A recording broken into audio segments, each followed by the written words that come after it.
The Holocaust Guilt Complex. Second part. Is the West collectively guilty? This is the follow-up to the previous video essay, where I argued that the out-and-out support of Israel, even if it objectively damages the national interests of the US and Western countries, is partly due to the Israel lobby, is partly due to the influence of fundamentalist Christians in the USA, and was partly related to Israel's role as a reliable US bully during the Cold War, though nowadays it has to defend Israel, which weakens rather than strengthens the USA. However, I argued that equally important is a collective guilt consciousness which Israel and the Jewish lobby have successfully implanted in the West. The consciousness that the world did nothing while the 6 millions were being murdered, and that the Jews should never be abandoned again. Therefore, Israel must be supported at all costs. As a consequence of this, the Holocaust has loomed ever larger in the Western consciousness, where immediately after the war it was seen as merely a part of Nazi repression, which the entire nation had heroically resisted. Here we shall explore to what extent the world stood aside and is hence collectively guilty of the Holocaust, and we shall see that Israeli excitement about this is highly selective, and that only a minority was guilty. But if so, can one then make the case for the entire population to have been accomplices in the abandonment of the Jews, as the current discourse pleads, and still make them to accomplices 4 generations later? First part. Was the mass morally complicit? According to the new consensus on the war, most of the population was only interested in private affairs, and indeed they looked away while the 6 millions were killed, just as the Holocaust industry argues. Did this, however, result from a widespread resentment of the Jews? In that case, the moral case Israel constantly makes, the Europeans have to atone for their past sins of hating and slaughtering the Jews by supporting the new Jewish homeland, that case has indeed some foundation in truth. Or was it rather that they looked away as there was really not much they could do about it? While most of the population abhorred such scenes as the violent raids in which the Jews were abducted, and while they pitied the Jews who with their suitcases with belongings were fetched to stations, to be fetched to transit camps, and then later on to the east, wherever that was, it was risky to stand gasping at such scenes, let alone take pictures of it, whence we have practically no pictures of Jewish roundups. Most non-Jews hence shunned and avoided such scenes, or they hurried along without looking while such things were taking place. They tried to look the other way, and they were even afraid to discuss what they had seen, as that might get them in trouble. But this was far from condoning it. The moral complicity Israel now tries to make it into, of which it has indeed managed to convince the government and the populations in the USA, in Britain, and of those European countries which count for Israel. Hence the critical difference with the Eastern European countries, as we shall see briefly, whose support is of no financial or military importance for Israel, but who are important for the USA as bulwarks against Russia. Are the Allies guilty? The most critical country for Israel is obviously the USA, and there is hence a whole industry to make the school children and the population at large aware of the Holocaust, including a whole museum on some of Washington's prime turf, the Parade, where one looks in vain for a museum to the deeds perpetrated on Native Americans, for example, though that would seem to be far more pertinent there. And there are monuments to the Holocaust all over the USA. Now, the massacres perpetrated on the Native Americans directly concern Americans, and so does their factual incarceration in Indian reserves. And the Nazis, furthermore, repeatedly said that the Native American fate was their big example and their inspiration in carrying out the very same incarceration of the Jews in ghettos as the Americans did in native reserves. And next, for the final solution of the Jewish question, which had to be solved just as the Indian question was solved, that is, by the destruction of the Indians or of the Jews. However, for Americans, the Holocaust took place a whole ocean away, and contrary to an entire literature which tries to make the USA complicit in it, there was frankly not that much the USA could have done about that. The only thing the USA could conceivably have done was admitting more Jewish refugees before the war. Nearly 200,000 applied for the US visa, but no more than 40,000 obtained one. However, saying so is speaking in hindsight.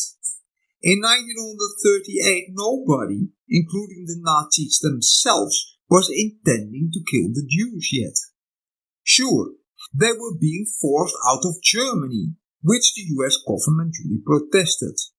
But to let them into the USA was a step too far for it, given that the country still had 4 million people unemployed, and the unions would have opposed any new immigration in these times.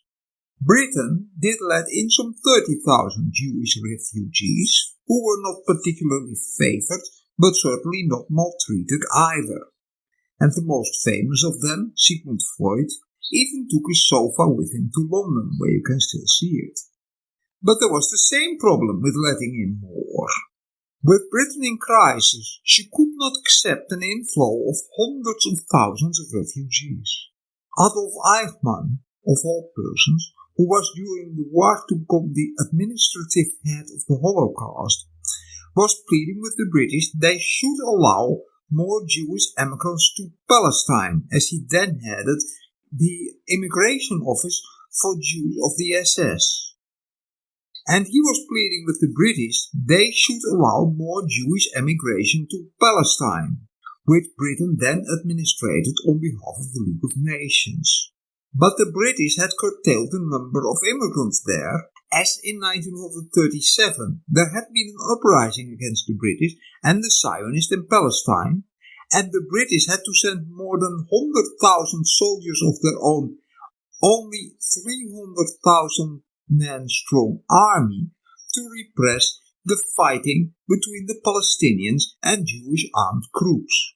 Had the British admitted hundreds of thousands of immigrants more, the problem would have been worse, and hundreds of thousands of British troops would have been needed to keep the Palestinians and Zionists apart, where the British later on clearly needed every last man to fight the war.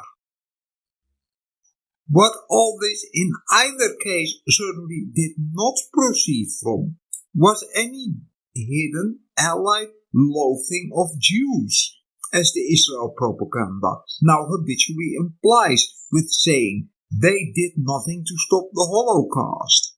On the contrary, the same conservatives in Whitehall who were in power in 1938 had promised the Jews their national home in 1917 before. Israel would not have existed without Balfour, and Winston Churchill, for one, constantly pleaded their cause, but he would have opposed mass immigration in the 30s too.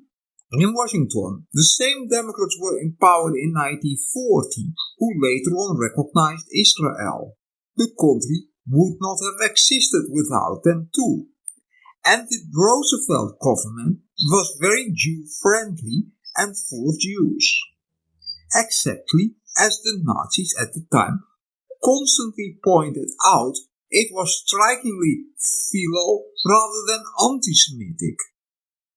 And though you surely can find, after much searching, always some anti-Jewish sounds, there was no more broad hostility to the Jews among the US elites then than there was towards Italians, towards Poles, or towards Russians, let alone against African Americans. That the ruling Democratic Party was so sympathetic to them was one reason why Jews, up to the modern day, still mainly vote Democrats. During the war, however, there was little the Allies could have done. Admittedly, the British and American governments suppressed fake news of gas chambers and crematoria, of which they had some information, as they thought that, given the previous record of World War I horror stories, which had all proven to be bogus rumors, the population would likely not believe such stories and merely mock them. But the best and largely the only thing to really help the Jews they could do was to get on with the war and win it quickly, including critically conceding territory in Eastern Europe to the USSR in 1945 and 1944 and to admit Russian supremacy there, since any mere hint of Allied disunion would have further prolonged the war and with it have killed hundreds of thousands of Jews more. It is often argued that the Allies should have bombed the railroads too and the gas chambers in Auschwitz, of which the Allied Air Force had conducted aerial surveillance in which pictures, the crematoria, are clearly visible. To recall, Auschwitz was a key German production facility as it was Germany's largest artificial rubber plant, to which the inmates of the camp had been allotted as a workforce. This, however, overrates what bombers could do in 1944. Auschwitz was very far away, much further than Berlin was, which was already at the utmost reach of bombers and beyond their fighter escort. To bomb Auschwitz, the bombers would have had hands to fly hundreds of kilometers without any escort, and the base 17 heavy flying fortress bombers, which would have to be used as alone having sufficient reach, taking off from Italian airfields, were very inaccurate when bombing from high altitude. To avoid the normal flak, Fliegerabwehrkanonen, anti-aircraft guns, around German key production facilities. Rather than hitting the gas chambers or the railway station, the bombs would likely have hit the barracks, killing thousands of inmates, and might not even have delayed the murdering at all. Massacres, which in the middle of 1944 reached their ghastly peak at 40,000 people being killed every month in Auschwitz. Bombing the factory was hence considered, but rejected for this humanitarian reason. Elsewhere, thousands of forced laborers have perished in the bombing of factories adjacent to their barracks. All this can hardly be considered to plead against the Allies.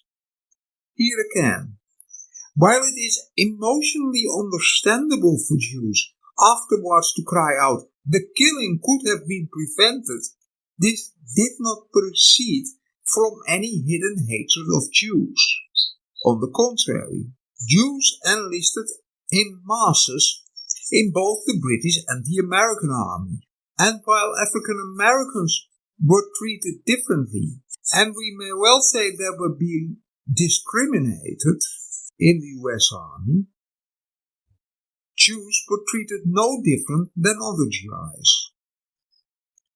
In sum then, while there was no doubt a lot of residual anti-Semitism in the USA and some in Britain, the two can hardly be seen as having been complicit in the Holocaust. If, however, the USA has to treat countries of which the inhabitants have suffered past discrimination in the USA differently than others, and out support their governments just for the sake of such injustices they have suffered in the past, then this would apply with much more force to, say, Ghana or Nigeria nowadays. Were the Western European German Allied countries complicit? Coming to Italy first, as the great Italian historian Angelo del Bocca writes in his brilliant Italiani, Brava Gente, undoubtedly true that the Italians have a tendency to see themselves as a good-humored people who could never have committed any such wicked deeds as discrimination, let alone genocide. That is a view, however, that is not proven by the colonial record at all, as Bocca points out. And admittedly, in 1944, when Italy was occupied by the Germans, the fascist puppet regime of Mussolini, the Salo Republic, became much more anti-Semitic, and some Italian policemen and fascistic paramilitaries helped the Germans in rounding up Jews. Yet for the entire period up to 1943, the Jews were not persecuted in Italy. Italian authorities too had resisted the anti-Jewish outrages of the Germans and Romanians on the Eastern Front, which they considered a blot on military honor. And while Jews were being massacred by the Ustaša Turks in Croatia, the Italian authorities in the Italian-occupied part of Croatia granted them asylum. Even in 1944, Italian authorities mostly sought as far as possible to sabotage the Holocaust. Whence the number of Jews deported from Italy and killed there is about 8,000 killed of 40,000 Jews, among the lowest in Europe. That is, immediately after the two countries which have avoided the Holocaust altogether. Bulgaria, which as a German ally simply refused the SS to operate on its territory and refused to extradite any Jews to Germany, a case which is largely forgotten. And there is Denmark, a famous case, which evacuated its entire Jewish population across the Øresund to Sweden. Yet if the Scandinavians thus saved thousands of lives, paradoxically the Holocaust industry still tries to talk the Scandinavians into a cult complex as well. Here this is not so much focused on any supposed complicity in the Holocaust, as rather on that Swedish banks sheltered German money, some of which was derived from robbed Jewish property. The constant hammering on this has paradoxically made the Scandinavians ashamed of their World War II record as well, whereas in reality Sweden, as a small neutral, which could be crushed by the Germans any moment in no time, had no choice but to be very accommodating to them. Yet there was little love lost between the Swedish Social Democratic government and the Nazis, who were, after all, persecuting socialists too. Sweden has afterwards been blamed for selling steel or arms to the Nazis or allowing German troops transit through its territory.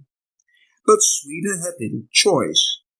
The same holds for Switzerland, which has been relentlessly pursued by Israeli lawyers for allegedly harboring Jewish stolen money, as Norman Finkelstein has exhaustively documented in his classic The Holocaust Industry, but which, as another small neutral, had to be very cautious as well, and which did grant as many Jewish refugees asylum as it could.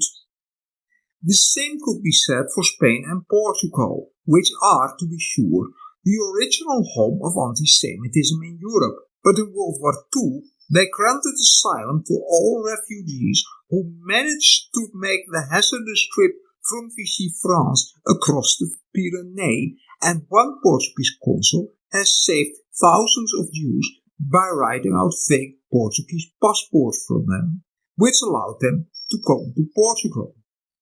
Were the German occupied countries complicit?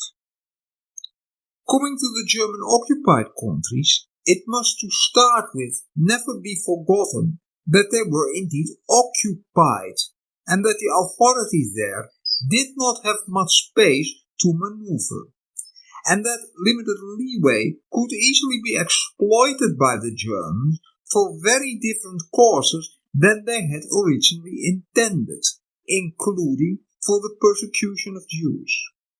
For example, when the Dutch government escaped to London in 1940, they prescribed to all the employees of the government that they were to correctly carry out the wishes of the occupation authorities.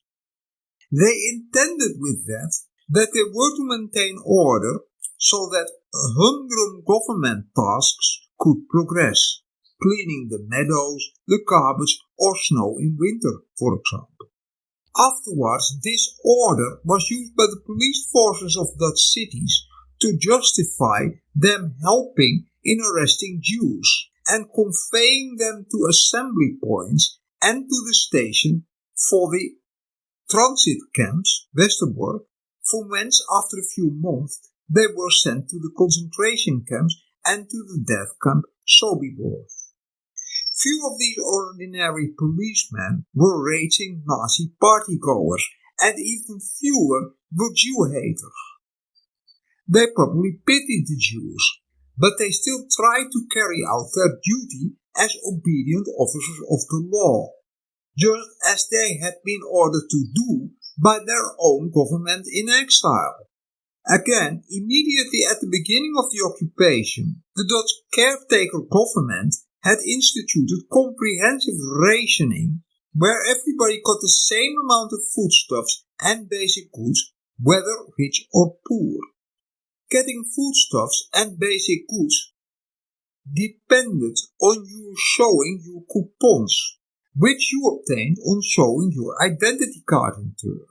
It was then clearly critical such cards should be as difficult to forge as possible, so that black marketeers could not acquire more coupon booklets to obtain goods which they then could sell on.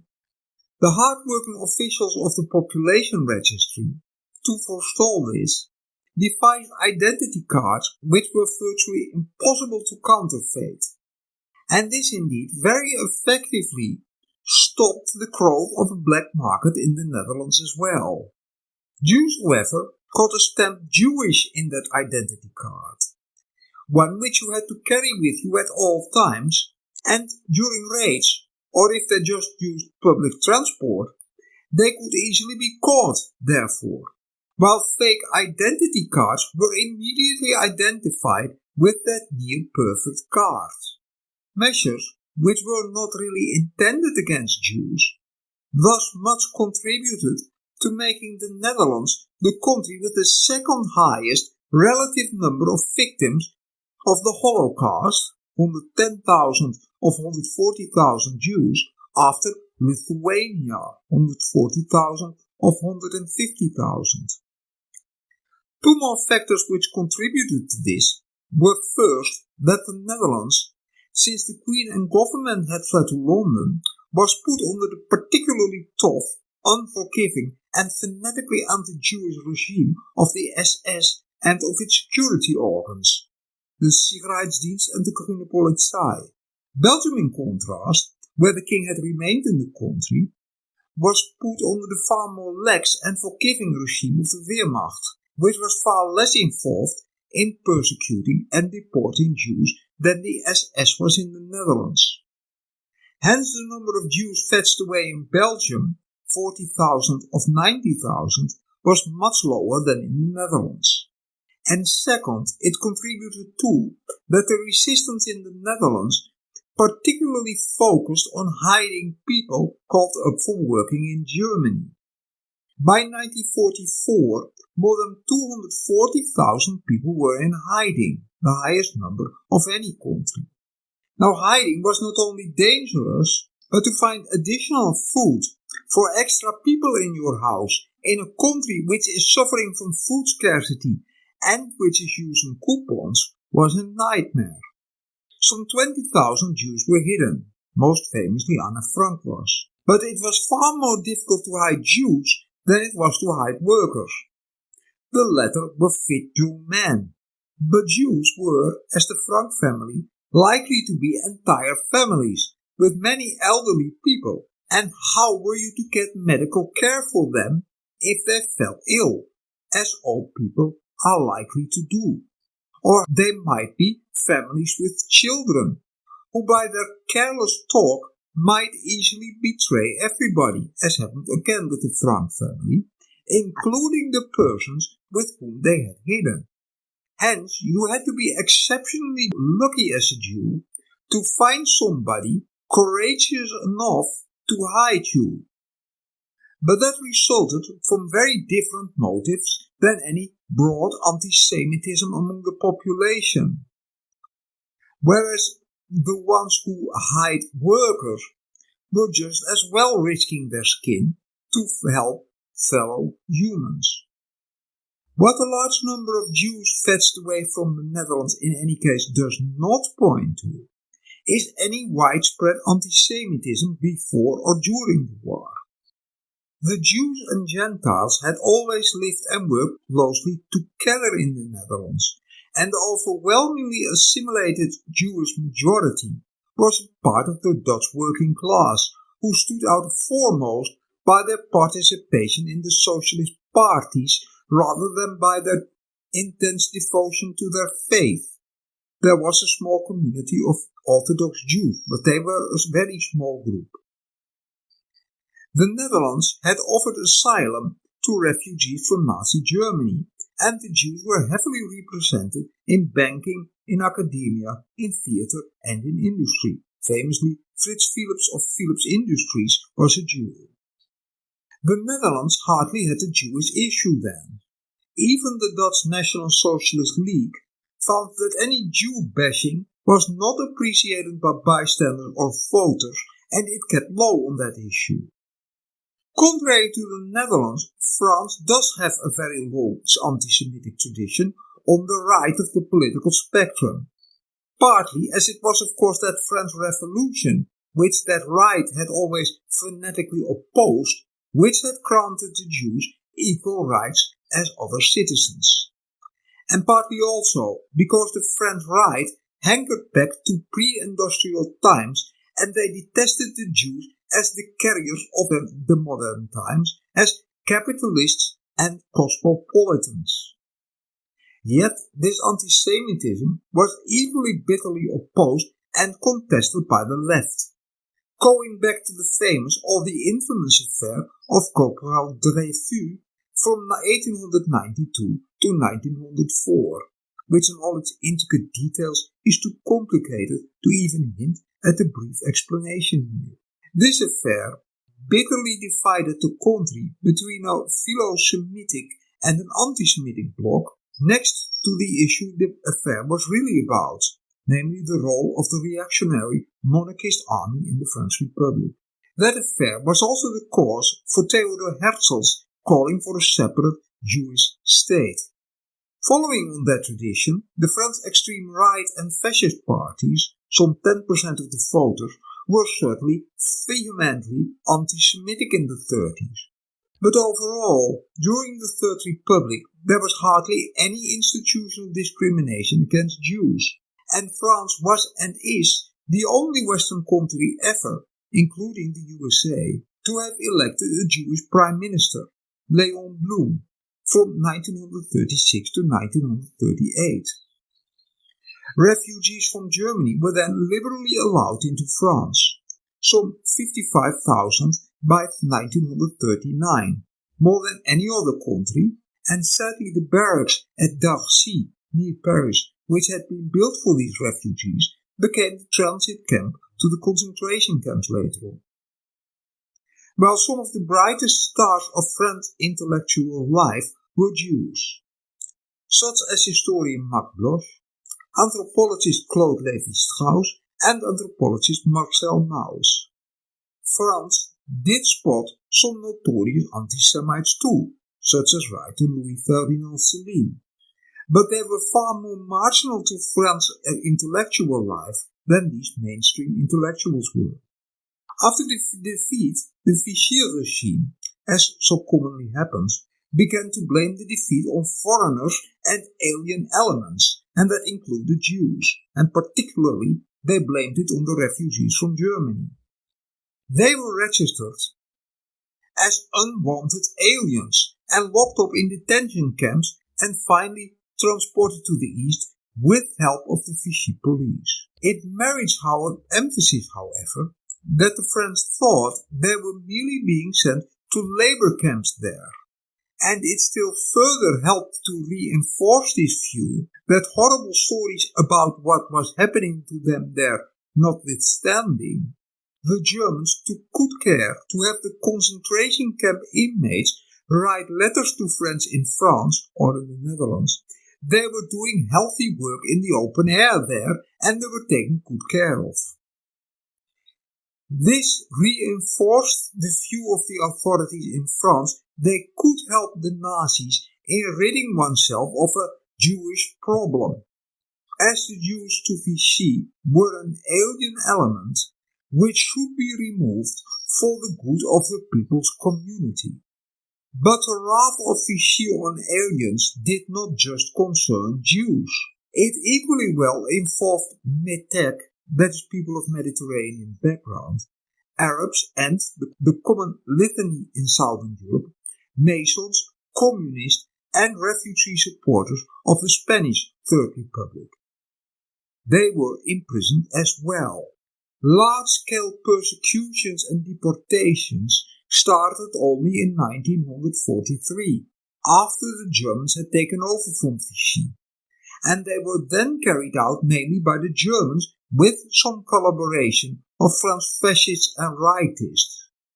Yet the Germans still complained about the French authorities' food wrecking, and the percentage of Jews which was finally carried away from France was relatively low as well, 90,000 of 190,000 Jews. Furthermore, while the French rightists indeed helped the Germans against the Jews, they fought equally shoulder to shoulder with Gentiles in the resistance, in which the Jews played a far larger role than their small number in France would seem to warrant. In sum, there was in France certainly a large group of anti-Semites who eventually helped the Germans as well, but this hardly makes the entire population to Jew haters. The Eastern European countries case. To find true mass anti-Semitism, we have rather to look to the countries in Eastern Europe. Yet while the Western Europeans have been reared in their Holocaust guilt complex, the Eastern Europeans feel they have no reason to blame themselves for anything. Besides some occasional greatest declarations, they are sorry for what befell the Jews, for two reasons. The first is that the pre-war likely most anti-Semitic country of Europe, which too tried to exile its Jews before the war, much like Germany, Poland, also suffered a particularly unforgiving and cruel German occupation. One in which in the longer run half the country, annexed to Germany as the Wachterland, was to be given out to German settlers and the natives were to be removed. They started with Jews and they were to be followed by Poles later on. Most of the old Polish intelligentsia was already executed in 1939, And by 1943, as Norman Davies writes, quote, arbitrary executions by order of the police or the military became an everyday occurrence. The selective executions of 1939 and 1940 gave way to indiscriminate shootings and hangings. In the towns, prisoners and suspects were shot out of hand. In Warsaw, hardly a street corner did not witness the death of groups of citizens by the scores and the hundreds. Following an order on 16 October, the seizure of hostages in the street became a commonplace. Hostages were killed or tormented publicly in the full view of the populace forcibly assembled for the purpose. End quote. And Polish resistance fighters ended up in the gas chambers of Auschwitz as well. Since, in brief, the rest of the population badly suffered too, the Poles see no special reason to single out the Jews as a group who are particularly to be pitied, and the Polish government has for that reason resisted attempts of Israel and of the Israel lobby to make the Oswiecim site to a Jewish-only memorial. The second is that, as I hinted already for the Baltic states, the present elites in power in Poland feel that any suffering they went through during the German occupation were as nothing compared to the sufferings they had to undergo under the Russians later on and more broadly under communism. And that if the pre-war regimes might have been anti-Semitic, anything they can be blamed for is still amply compensated by them being nationalist, or rather anti-Russian and anti-German, and anti-communist. Thus, the present regime in Poland proudly constantly proclaims it stands in the tradition of Pilsudski and those of the Baltic states in those of the pre-war dictatorships there, where they conveniently omit or forget that the followers of these regimes, after the Soviets had left the Baltic, committed some of the most heinous anti-Jewish atrocities of the war. But those are now for them completely overshadowed by the horrors committed by the Soviets there in the beginning of 1940 and later on. At the same time, these governments of the New Europe, as Donald Rumsfeld calls it, constantly pledge their fealty to the USA and by extension to its trusty ally Israel, and for being in the front line against Russia and for pleasing the USA, Israel has thought it opportune to silence over the wartime record of those governments and of those same nationalistic militias who they now celebrate as freedom fighters. While they were responsible for ghastly mass murders on the Jewish population of Kovno and of Vilnius Vilna, that before the war was known as the Jerusalem of the North. Again, as another American ally close to the front line with Russia, the US and Israel, while forever harping on the complicity of France, had thought it opportune too to keep silent about the dreadful massacres perpetrated by the armies of Romania's John Antonescu's military dictatorship in the great Jewish metropolis of Odessa, in Transnistria, and in Moldavia, in which at least 200,000 Jews were slaughtered by the Romanians. As the present regime in Romania proudly claims it is the inheritor of those pre-war nationalists, as they always call them, of Antonescu, and of the ferociously anti-Semitic Iron Guard, which was as bad as the Nazis. Those two have the great merit in the present view of having been anti-Russian and anti-communist, though these supposed nationalists had at the same time no problem handing out control over their country to Germany. So too, the only other regime in Europe which carried out its own Holocaust without needing any prompting of the Nazis was that of the Ustasha in Croatia. That became independent in 1941 under this fascist ultra-regime and which killed at least 40,000 Jews. Though the Ustasha vented their murderous rage even more on the Serbs, which they subjected to such atrocities that even the SS was appalled. When Croatian independence was declared under the government of Franjo Tuđman, his party proudly harked back to the Ustasha. Croat troops during the Civil War wore Ustasha's emblems and insignia, and Tuđman praised the Holocaust, and he wrote that, quote, genocide is a natural phenomenon in harmony with the sociological and mythological divine nature.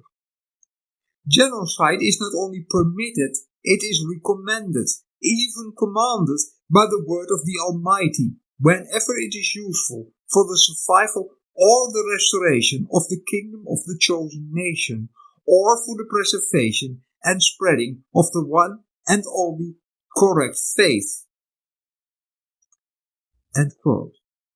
In Germany, such phrases might get you into prison, but in Croatia he is hailed as the founder of the nation. Yet neither the US nor Israel had apparently any problem with that at all in the 90s, and they generously supplied financial and military aid to the Croatians. Neither do they apparently have problems with the Ustasha legacy of the present government of Croatia, which hides any old crutches about the mass murders their historic heroes committed, with harping on how much the Croatians suffered during the Yugoslav War in the 1990s. And who plead that in any case, forgiveness and forgetfulness should be practiced towards such legitimate nationalists as the Ustasha, that is, anti-communist, anti-Serb and anti-Russian nationalists, who are however perfectly willing to sell their country to Germans then and to Americans now, of course. I could go on with Ukraine and with the role Stefan Bandera's Ukrainian Nationalist Party and its paramilitaries played in the persecution of Jews and in the death camps, but this case is too explosive to go into any further here. I hope I have made it clear by now that the Jewish lobby is rather selective in whom it claims have connived in the Holocaust. They make wealthy Sweden and Switzerland to accomplices, while they have really nothing to do with it, without having any interest in dirt-poor Moldavia or relatively poor Romania. And finally, there is the German case. There is clearly no doubt that here the organs of the state were widely involved, and that, for example, without the willing cooperation of the German Reichsbahn, the state-owned railroads, with its hundreds of thousands of employees, no rail wagons to the camps could have rolled, and that it depended on cooperation of a myriad other institutions as well, from the police and the judiciary to medical doctors, and from the population registry to the Foreign Office. Particularly since all these institutions were only superficially purged after the war, and in the Federal Republic everybody more or less remained seated where he was, it was more than right the German Federal Republic financially compensated the Holocaust survivors after the war. And certainly too, it could have done a great deal more than to find and prosecute the perpetrators of the Holocaust in a time they were still alive in the 50s and the 60s. Instead of which, this was left to Private Eye Simon Wiesenthal with his few dozen helpers. Are, however, the Germans still collectively guilty after 80 years, and do they still have a debt to Israel to pay, whence the German government has to supply Israel with arms whenever it asks for it, or provide Israeli Air Force with tanker planes when they go off bombing Iran? This was certainly the argument of the arguably most famous book about the Holocaust, Daniel Goldhagen's Hitler's Willing Executioners. which was published to universal acclaim of the established mass media, TV, news and opinion papers and so on, all of whom are so many pillars of the Israel lobby, in 1996. Coldhagen argued here that the Shoah was caused by a universal, murderous hatred of Jews among the Germans, a hatred which went back for generations, had no basis in reality at all, but was rather as irrational as the witch craze which overcame Germany 400 years earlier, and which had become the general consensus in Germany by 1934. This thesis of the collective guilt of the Germans has become the mainstay of the Holocaust collective guilt argument, which in turn underpins the out-and-out support of Israel by Germany, which is why Coldhagen was so enthusiastically hailed back then. And since Germany is dominant in Europe, that means of Europe too. Coldhagen's argument has been refuted by scholars for 30 years now, and it has, as is the consensus now, to be rejected. But this consensus hardly ever reaches the media. Somewhat like in France, anti-Semitism was in Germany too something of the extreme right, and the right, including much of the military elite, including even Kaiser William II and World War I's factual dictator of Germany, Erich Ludendorff. And the extremist anti-Semitism was held by ultra-rightist fringe groups. It was, however, completely rejected by the socialists, who were about 30% of the German population, and many whose leaders, from Marx to Rosa Luxemburg, were Jewish. And the sensible middle-of-the-road politicians, or the academic, art and scientific establishment, largely rejected anti-Semitism as nonsense in the 1920s too. That is probably another 30% of the German population. Hitler was hence considered unfit for office until 1933, partly precisely because of his extremist views on Jews. And if millions eventually still voted for him, that was, as the extensive research on the Nazi voter has shown, not because voters were attracted by his anti-Semitic rants, which everybody then thought rather quaint, as rather because they were appealed by his economic program, which they rightly saw as the most promising of any party, as it indeed proved to be. The revival of the economy under Hitler was nothing short of miraculous, and that is why Hitler became the darling of the masses by 1938, who were therefore also prepared to swallow some of the anti-Semitic propaganda of the Nazi Party. I think that by 1940, the attitude of a majority of the Germans can be summed up as that there was, as the head of the SS Heinrich Himmler said in 1942, a Jewish problem to them, which had to be solved by expulsing the Jew from Germany, and the minority of them, perhaps a fourth of the population, thought they wouldn't care the Jew perished in the process. However, while the Jew could drop dead, Himmler next observed that every German still had his own nice Jew, with whom he had been in personal contact, unlike with the Jew, and who should be well treated. And the public in Germany was indeed opposed to any clear and overt mistreatment of Jews, smashing of the windows of Jewish shops, and the burning of synagogues, and so on, as happened in the Reichskristallnacht of 1938. To the majority of the population, a pogrom was something that belonged in Kiev or in Chisinau, but that should never be witnessed in Cologne or Frankfurt again. Thus the general public thought, as the Gestapo reported after the Kristallnacht, and the stocks of the Frankfurt exchange had plummeted after it. As the public clearly resented any overt mistreatment of Jews, the SS decided the entire operation of evacuating them, as they called it, should be conducted in secret and be carefully shielded from the public. The matter was hence delegated to a special bureau, the Reichssicherheitshauptamt, under Reinhard Heydrich, which consisted of a few dozen officers, and besides Heydrich, Eichmann and Himmler, practically nobody was appraised of the entire operation of the Holocaust. Exactly so that nothing of it would leak out and reach the public's eyes, everybody but them only knew part of the operation. Nazi occupation authorities in Poland were aware the situation in the ghetto in their area was dire and that its population should therefore be removed. But when they were put on the train, they did not know and did not want to know what happened to them. Whence also the whole operation was shrouded in seemingly innocent terminology, right up to calling the Judeocide the final solution of the Jewish question.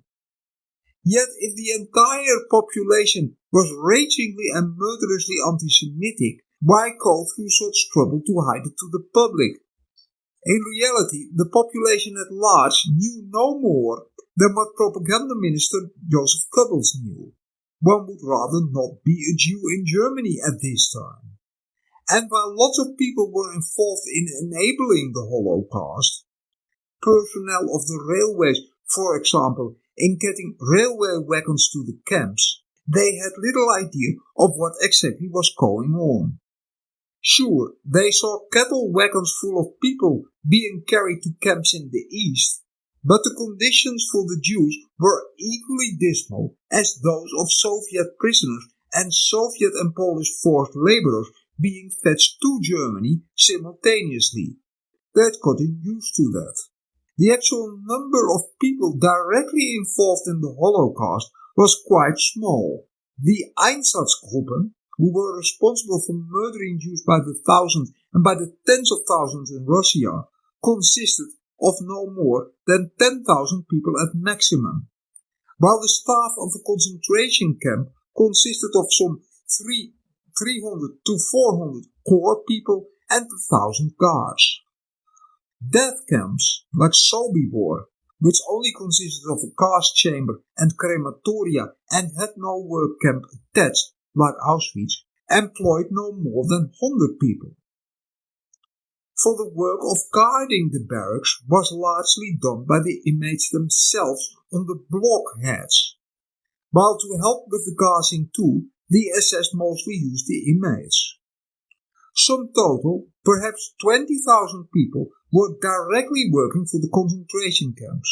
Occasionally troops of the Wehrmacht, and especially those of the Ostheer, which was fighting with the Soviets, helped with executions of Jews.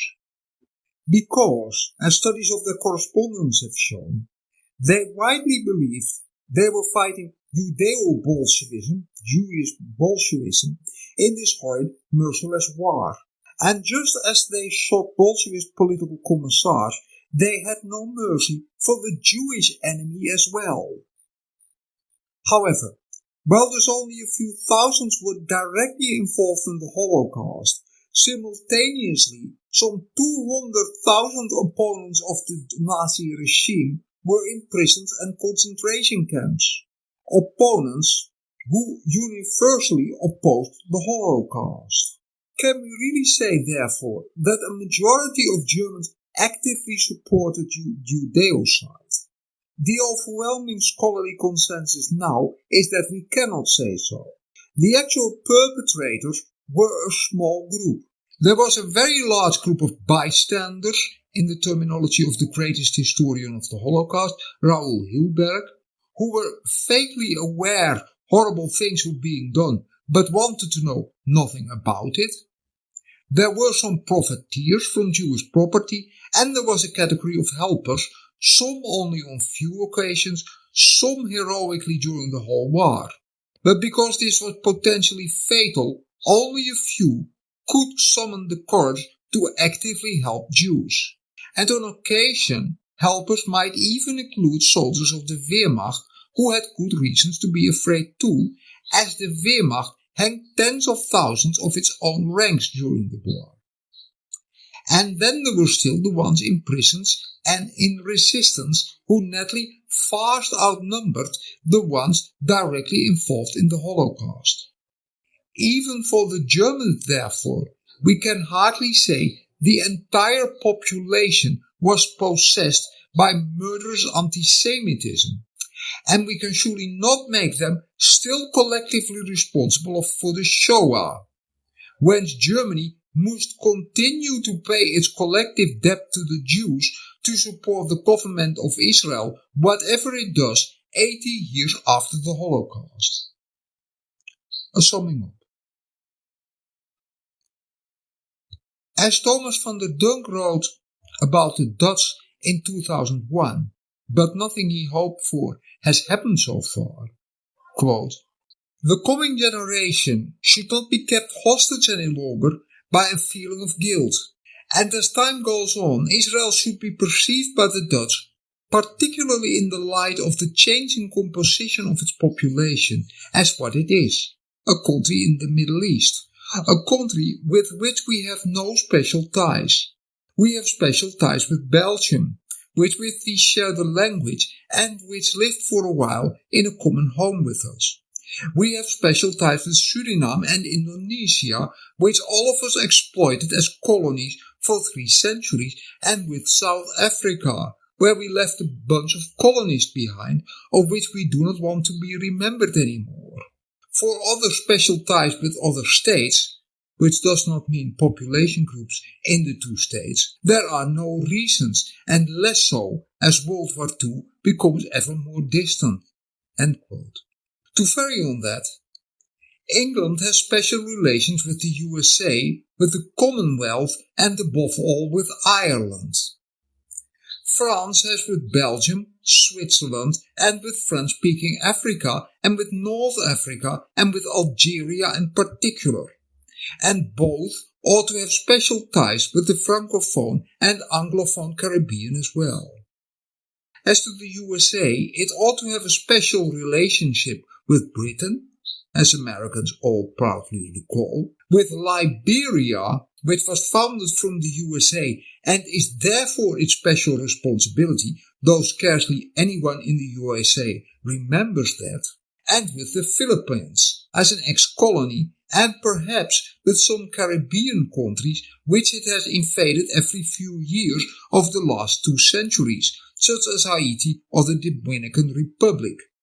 There is no reason why immigrants from Germany in the US cannot feel a special tie with Germany, Italians with Italy, or African Americans with Ghana or with Nigeria, and so on for Jews with Israel. But there is no reason for the US government to have a special tie with these countries. The US government too should see Israel, especially in the light of its changing population and its changing political line, which is ever more dominated by the ultra-Orthodox, as what it is, a country in the Middle East.